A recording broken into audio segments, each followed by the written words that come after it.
मित्रांनो, एक मुलगी चांगले शिक्षण घेऊन एक गव्हर्नमेंट टीचर बनते. तिचे लग्नसुद्धा एका प्रायमरी स्कूलच्या टीचरसोबत होते. लग्न झाल्यानंतर मुलगा PCS एक्झाममध्ये पास होतो आणि एक सरकारी अधिकारी बनतो. PCS अधिकारी बनल्यानंतर तो मुलगा आपल्या पत्नीला म्हणतो की तू आता तुझा गव्हर्नमेंट टीचरचा जॉब सोडून दे आणि घरीच राहा, घरी राहून माझी सेवा कर, कारण आता आपल्याजवळ पैशांची काहीच कमी नाही आहे. परंतु ती मुलगी या गोष्टीला मान्य करत नाही आणि दोघांमध्ये ताणतणाव वाढतच जातो. परंतु नंतर ती मुलगी मजबुरीमध्ये आपला गव्हर्नमेंट टीचरचा जॉब रिझाईन करते आणि घरीच राहू लागते. परंतु काही वर्षातच या दोघांच्या जीवनात एका तिसऱ्या व्यक्तीची एंट्री होते, जिच्यामुळे यांचे जीवन बर्बाद होऊन जाते. त्यांची धन दौलत, बंगला, गाडी सगळं काही व्यर्थ होऊन जाते. ही कथा एका पारिवारिक जीवनाशी संबंधित आहे, ज्याला ऐकून तुम्हाला सुद्धा खूप काही गोष्टी शिकायला आणि समजायला मिळतील. तर आता आपण कथेला सुरुवात करूया. मित्रांनो, ही कथा आहे महाराष्ट्रामधल्या नाशिकची. नाशिकमध्ये राहणारी एक मुलगी जिचे नाव दिव्या असते. घरी आई वडिलांशिवाय एक छोटा भाऊ सुद्धा होता. दिव्याचे वडील एक सरकारी टीचर होते, त्यामुळे ते आपल्या मुलीला उच्च स्तरावर शिकवतात.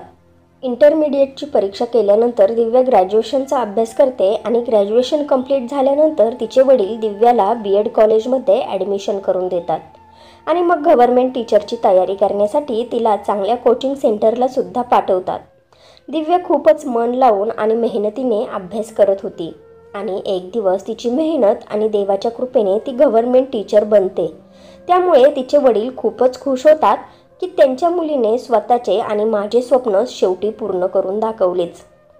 आता तिचे वडील विचार करतात की त्यांच्या मुलीची लाईफ सेट झाली आहे, तर आता तिचे लग्न करण्यात काहीच हरकत नाही.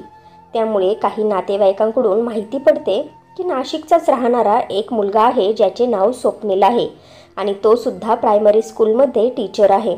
नातेवाईक म्हणतात की मुलगासुद्धा सरकारी टीचर आहे, त्यामुळे दोघांची जोडी चांगलीच जमेल. आता दिव्याचे वडील स्वप्नीलच्या घरी जातात. स्वप्नील त्यांना खूप पसंत पडतो. ते स्वप्नीलच्या आईवडिलांसोबत लग्नाबद्दल बोलतात. आता स्वप्नीलचे आईवडील आणि काही त्यांचे नातेवाईक दिव्याच्या घरी दिव्याला पाहण्यासाठी येतात. तेव्हा दिव्याला एक नजर पाहतात स्वप्नील आणि त्याचे आईवडील तिला पसंत करतात आणि लग्नाची तारीख ठरवतात. काही महिन्यातच दोघांचे लग्न खूपच धूमधडक्यात लावून दिले जाते. दिव्या आपल्या सासरी पोहोचते. दोघेही पती-पत्नी आपले वैवाहिक जीवन खूप चांगल्या प्रकारे व्यतीत करत होते. स्वप्नील प्रायमरी स्कूलमध्ये जॉब करता करता PCSच्या एक्झामची सुद्धा तयारी करत होता. लग्नानंतर जवळजवळ 6 महिन्यानंतर तो PCSची एक्झाम देतो आणि त्याच्यात तो पासही होतो. आता स्वप्नील सरकारी टीचरपासून एक PCS अधिकारी बनतो. सरकारकडून एक मोठी 4 चाकी गाडी आणि एक सरकारी ड्रायव्हरसुद्धा दिला जातो. पैसासुद्धा तो खूपच कमवायला लागतो. आता त्यांच्याजवळ पैशांची काहीच कमी नव्हती. तेव्हा एक दिवस स्वप्नील विचार करतो की पैसे तर मी आता खूप कमवायला लागलो आहे, परंतु आपल्या फॅमिलीला वेळ देऊ शकत नाही, कारण दिव्यासुद्धा सकाळी सकाळी आपल्या स्कूलमध्ये शिकवायला जात होती आणि स्वप्नील आपल्या ड्युटीवर जात होता. दोघेही आपापल्या जीवनामध्ये व्यस्त होते आणि अशा प्रकारे ते एकमेकांना खूप कमी वेळ देऊ शकत होते. त्यामुळे एक दिवस अचानक स्वप्नील दिव्याला म्हणाला, तू आता तुझी नोकरी सोडून दे आणि घरीच राहा, कारण तू नोकरीला जाऊन फक्त पैसाच कमावत आहे आणि आता माझ्याजवळ खूप सारे पैसे आहे. त्यामुळे तुला नोकरी करण्याची काहीच गरज नाही, फक्त घरी बसून माझी सेवा कर. आपल्या नवऱ्याचे असे बोलणे ऐकून दिव्याला खूपच राग आला होता. ती रागात म्हणते, मी ही नोकरी माझ्या मेहनतीने मिळवली आहे आणि फक्त पैशांसाठी मी ही नोकरी करत नाही. माझ्या वडिलांनी मला चांगले शिकवून इथपर्यंत पोहोचवले आहे. मी ही नोकरी सोडू शकत नाही. हे माझे आणि माझ्या वडिलांचे स्वप्न होते. मी त्याला तोडू शकत नाही. दिव्या साफ शब्दात स्वप्नीलला नकार देते आणि मित्रांनो, दिव्याचा हा निर्णय बरोबरच होता ना. परंतु या गोष्टीला घेऊन दोघा नवरा बायकोच्या मध्ये ताणतणाव निर्माण होतो. स्वप्नीलला त्याचे मित्र आणि नातेवाईकसुद्धा खूप समजावण्याचा प्रयत्न करतात की हे बघ स्वप्नील, तुझी पत्नी एक सरकारी टीचर आहे. तिने ही पोस्ट अशीच मिळवली नाही. लोकांना खूपच मेहनत करावी लागते, तेव्हा जाऊन ही सरकारी नोकरी मिळते आणि नक्की मिळेल की नाही कोणतीच गॅरंटी नसते. तुझी ही गोष्ट चुकीची आहे की तू दिव्याला नोकरी सोडण्यासाठी मजबूर करत आहे. तू तुझ्या फॅमिलीसाठी थोडा तरी वेळ मॅनेज करू शकतो. याच्यात दिव्याने नोकरी सोडण्याची काहीच गरज नाही.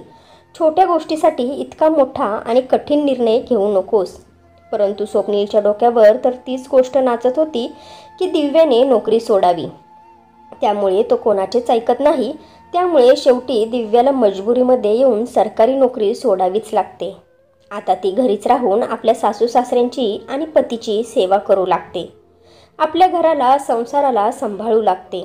मित्रांनो, स्वप्नीलची PCS अधिकारीची जी जॉईनिंग झाली होती ती 2014मध्ये झाली होती आणि त्याची पहिली पोस्टिंग ही नाशिकमध्येच झाली होती. आता स्वप्नील आणि दिव्या आपल्या संसारात खूप खुश होते.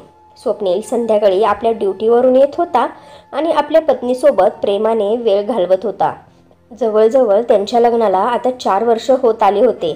देवाच्या कृपेने आता त्यांना एक मुलगी झाली होती. परिवाराचा आनंद 4 पट वाढला होता. काही काळानंतर स्वप्नील पुणे सिटीमध्ये एक बंगला खरेदी करतो आणि आपल्या परिवाराला तिकडे शिफ्ट करतो. दिव्या आपल्या सासू सासऱ्यांसोबत आणि मुलीसोबत पुण्यातच राहू लागते. स्वप्नील आता आठवडा 2 आठवड्यातून आपल्या घरी यायचा आणि आपल्या पत्नी मुलीसोबत वेळ घालवायचा. कधी तो दिव्याला शॉपिंग करण्यासाठी घेऊन जायचा तर कधी आपल्या मुलीला फिरायला घेऊन जायचा. परंतु एक दिवस स्वप्नील दिव्यासोबत एका शॉपिंग मॉलमध्ये जातो. या शॉपिंग मॉलमध्ये एक खूपच सुंदर मुलगी काम करत होती. जेव्हा स्वप्नील त्या मुलीला पाहतो तेव्हा तिच्या सौंदर्यावर तो फिदा होतो आणि तिला पसंत करू लागतो. त्या मुलीचे नाव करिश्मा होते, जी या शॉपिंग मॉलमध्ये मॅनेजर पोस्टवर जॉब करत होती. करिश्मासुद्धा स्वप्नीलच्या पैशांना आणि पावरला पाहून त्याच्यावर फिदा होऊन जाते. दोघांच्यामध्ये मैत्री होते आणि भेटणे बोलणे सुरू झाले आणि त्यांची ही मैत्री हळूहळू प्रेमात बदलून जाते. आता स्वप्नीलला जेव्हा कधी संधी मिळायची तेव्हा तो करिश्माला भेटायला जायचा. परंतु दिव्याला या गोष्टीची कोणतीच कानोकान खबर नव्हती की तिचा पती दुसऱ्या मुलीवर प्रेम करू लागला आहे. परंतु मित्रांनो, म्हणतात ना की प्रेमाला कितीही लपवा, ते लपता लपत नाही. एक ना एक दिवस सत्य सगळ्यांसमोर येतेच. असेच दिव्याला सुद्धा माहिती पडते की तिच्या पतीचे बाहेर एका मुलीसोबत अफेअर चालू आहे. हे सगळं दिव्याला माहिती पडल्यानंतर ती खूपच टेन्शनमध्ये आली होती आणि विचार करायला लागली की माझे पती असे कसे करू शकतात. त्यांचे तर फक्त माझ्यावरच प्रेम होते, मग दुसरीवर ते प्रेम करण्याचा विचार तरी कसा करू शकतात. दिव्या आता स्वतःलाच कोसू लागते की मी माझ्या पतीच्या सांगण्यावरून सरकारी नोकरीसुद्धा सोडली. आता ते माझे आयुष्य खराब करून दुसरीसोबत मजा करत आहे. आणि याच गोष्टीला घेऊन स्वप्नील आणि दिव्यामध्ये दिवसेंदिवस भांडणे होऊ लागतात. आणि एक दिवस स्वप्नील दिव्यावर हातसुद्धा उचलतो. रागाच्या भरात तो दिव्याला खूप मारतो. त्यामुळे दिव्या आपल्या मुलीला घेऊन आपल्या माहेरी नागपूरला निघून जाते. आपल्या माहेरी पोहोचताच दिव्या आपल्या आईवडिलांना स्वप्नीलबद्दल सगळं काही सांगून टाकते. हे सगळं ऐकून दिव्याचे आईवडील खूपच जास्त हैराण आणि काळजीत पडतात. विचार करतात की मुलगा एक PCS अधिकारी आहे. जर त्याच्या विरोधात तक्रार करायला गेलो तरी तक्रार कोणीच घेणार नाही. त्याच्याजवळ खूप पावर आहे. त्यामुळे ते लोक खूप मजबूर होतात आणि दिव्या आपल्या आईवडिलांसोबतच राहायला लागते. असे 4 वर्ष अजून निघून जातात. परंतु स्वप्नील दिव्याला घ्यायला तिच्या माहेरी येत नाही तिची आणि तिच्या मुलीची कोणती खबर घेतो. आता दिव्या कोर्टाचा आधार घेते आणि आपल्या पतीवर केस दाखल करते.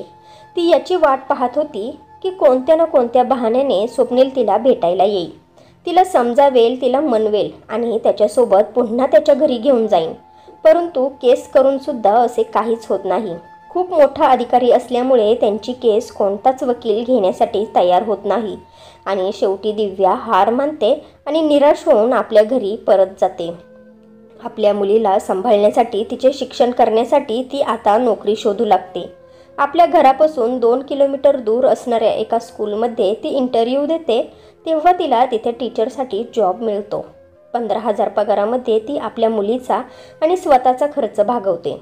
तिचे आईवडीलसुद्धा तिला काहीच बोलत नाही. तिचे वडील पहिलेच आपल्या नोकरीतून रिटायर्ड झाले होते. ते त्यांचा खर्च पेन्शनमधून काढत होते. दिव्या त्या स्कूलमध्ये शिकवण्यासाठी जायला लागते आणि विचार करते की जर स्वप्नीलचे ऐकून मी माझ्या सरकारी नोकरीला सोडले नसते तर मला अशा प्रकारे भटकायला लागले नसते. जर माझी नोकरी माझ्याजवळ असती तर मी माझे पूर्ण जीवन आरामात माझ्या मुलीसोबत जगले असते. परंतु आता मला वेगवेगळ्या प्रकारच्या त्रासांचा, अपमानांचा आणि तिरस्काराचा सामना करावा लागत आहे. मित्रांनो, दिव्या आपली हिंमत हारत नाही आणि खूप मेहनत करून आपली नोकरी करते आपल्या मुलीचे पालनपोषण स्वतः करते. दिवसांमागून दिवस जात होते. मित्रांनो, जानेवारीचा महिना होता. 2024मध्ये स्वप्नीलच्या मित्राचे लग्न होते आणि स्वप्नील आपल्या मित्राचे लग्न अटेंड करण्यासाठी आपल्या सरकारी गाडीतून पोहोचतो. सकाळी लग्नामध्ये आल्यानंतर नाश्ता करून मित्राला भेटून दुपारी आपल्या घरी जायला लागतो. परंतु त्याचा मित्र म्हणतो, यार स्वप्नील, एवढ्या लांबून आला आहेस तर लग्न झाल्यानंतरच रात्री मुक्काम करून सकाळी घरी जा. मित्राच्या खूप विनवणे ऐकून स्वप्नील शेवटी राहण्यासाठी तयार होतो. त्याच्या मित्राचे संध्याकाळी लग्न होते. लग्न समारंभात त्याला खूपच मानसन्मान दिला जात होता, कारण तो एक सरकारी अधिकारी होता. लवकरात लवकर स्वप्नीलला आराम करण्यासाठी त्याला एक रूम तयार करून देतात. परंतु स्वप्नील म्हणतो की इथे थांबलो आहे तर आज आराम करणार नाही. खुर्चीवर बसून आपल्या मित्राच्या लग्नाच्या संपूर्ण विधी पाहणार. समोर मंडप सजला होता. पंडित मंत्र वाचत होते आणि स्वप्नीलचा मित्र आता फेरे घेत होता. तेव्हा पंडित म्हणत होते की तुम्हा दोघा पती पत्नीला 7 जन्म एक दुसऱ्याची साथ द्यायची आहे आणि सगळे सुखदुःख एकमेकांसोबत वाटायचे आहेत. त्यानंतर पती आपल्या पत्नीच्या भांगेत कुंकू भरतो आणि गळ्यात 2 वाट्यांचे मंगळसूत्र घालतो. लग्नाचा कार्यक्रम आपल्या रीतिरिवाजानुसार चालला होता आणि स्वप्नील खुर्चीवर बसून हा सर्व कार्यक्रम आपल्या डोळ्यांनी पाहत होता. पाहता पाहता त्याला आपल्या लग्नाची आठवण झाली. त्यामुळे स्वप्नीलला आता आपल्या पत्नी दिव्याची खूपच आठवण येऊ लागली होती. स्वप्नीलचे डोळे पाणवले होते, परंतु अश्रू बाहेर येत नव्हते. तो आतल्या आत दिव्याच्या आठवणीमध्ये खूपच रडत होता. तो आता विचार करू लागतो की माझी पत्नी आता कोणत्या अवस्थेत असेल, माझी मुलगी आता कशी असेल, त्या दोघी आपले आयुष्य कसे जगत असतील. माझ्या जीवनात मी खूपच मोठी चुकी केली आहे. आपल्या मित्राचे लग्न पाहून त्याला आपल्या पत्नीसोबत घालवलेल्या क्षणांची खूपच आठवण येऊ लागते आणि मग तो स्वतःचे रडणे थांबवू शकत नाही आणि सगळ्यांसमोर तो ढसाढसा रडू लागतो. तेव्हा काही लोक त्याला विचारण्याची हिंमत करतात की सर, तुम्हाला काय झाले आहे, तुम्ही असे का रडत आहात. तर काही लोकांना समजते, त्यांना माहिती होते की त्यांची पत्नी त्यांच्यासोबत राहत नाही आणि ते तोंडावर बोलताना थोडासुद्धा कचरत नाही की कदाचित त्यांना त्यांच्या पत्नीची आठवण आली असेल, त्यामुळेच ते असे ढसाढसा रडत असतील.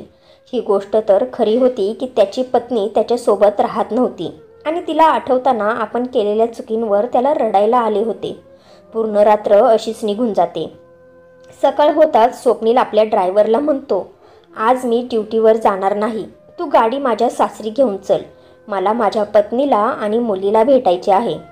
आता ड्रायव्हर गाडीला घेऊन दिव्याच्या गावाकडे जायला लागतो. जशी गाडी दिव्याच्या गावाजवळ येते तेव्हा स्वप्नीलला दिव्या रस्त्यावरून आपल्या मुलीसोबत पायी चालताना दिसते, कारण दिव्या रोज स्कूलमध्ये शिकवायला पायीच जात होती आणि आपल्या मुलीचे ॲडमिशनसुद्धा तिने त्या स्कूलमध्ये केले होते. स्कूल घरापासून फक्त 2 किलोमीटर दूर होते, त्यामुळे ती पायीच येत जात होती. स्वप्नीलला गाडीतून दिव्या दिसते, त्यामुळे तो ड्रायव्हरला गाडी बाजूला थांबवायला सांगतो आणि गाडीतून खाली उतरून तो दिव्याजवळ जातो. आपल्या मुलीला पाहताच त्याच्या डोळ्यात अश्रू जमा होतात आणि ती मुलगीसुद्धा आपल्या पप्पांना ओळखते. तिने आपल्या पप्पांना याआधी मम्मीच्या मोबाईलमध्ये फोटो पाहिला होता. ती आता जवळजवळ 8 वर्षांची झाली होती, त्यामुळे तिने पप्पांना लगेच ओळखले. परंतु जसा स्वप्नील आपल्या मुलीला हात लावायला जातो तेव्हा त्याची मुलगी आपल्या मम्मीच्या मागे लपते, कारण तिला माहिती होते की तिचे पप्पा चांगला माणूस नाही आहे. तिच्या मम्मीला त्याने एकटीला सोडले होते आणि तिलासुद्धा पप्पांचे प्रेम कधीच दिले नव्हते. या सगळ्या गोष्टी तिला तिच्या मम्मीने समजावल्या होत्या. तेव्हा दिव्या स्वप्नीलला म्हणते, माझ्यासमोर हे रडण्याचे नाटक करू नकोस, आता इथे कशाला आला आहेस ते सांग.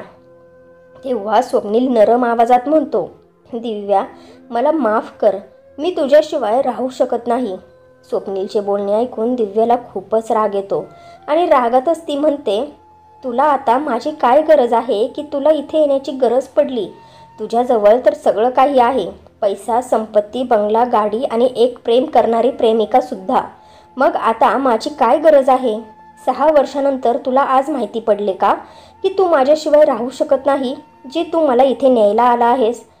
स्वप्नील शांत उभा राहून चुपचाप दिव्याचे बोलणे ऐकत होता, परंतु दिव्याला काहीच उत्तर देऊ शकला नाही. मग थोड्या वेळानंतर तो दिव्याला म्हणतो की तू मला कितीही वाईट साईड बोल, पण मी आज तुला माझ्यासोबत आपल्या घरी घेऊन जाणारच. तेव्हा दिव्या म्हणते, तू कितीही लाख प्रयत्न केले तरी मला आणि माझ्या मुलीला तू इथून घेऊन जाऊ शकत नाही. मी 4 वर्ष रोज तुझी वाट पाहत होते. तुला एका क्षणासाठी सुद्धा माझी आठवण झाली नाही.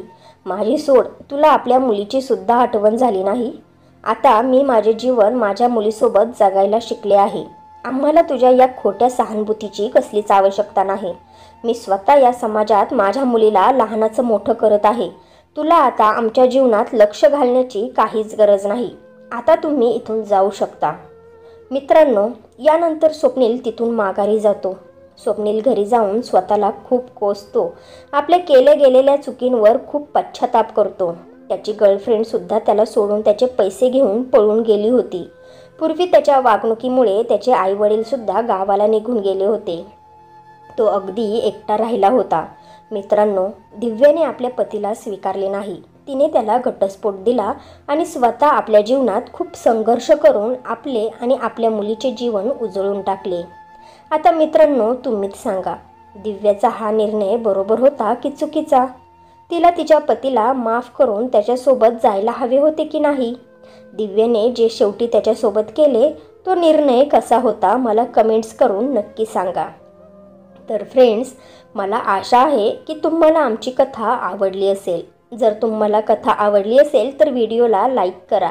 चॅनेलवर नवीन आला असाल तर नात्यांचा स्पर्श या चॅनेलला सबस्क्राईब करा. आणि हो, कृपया नोटिफिकेशन बेल दाबायला अजिबात विसरू नका, जेणेकरून पुढील अपडेट सर्वप्रथम तुम्हाला मिळतील. आपण संपूर्ण कथा वाचली, ऐकली त्याबद्दल आपले सर्वांचे मनापासून धन्यवाद.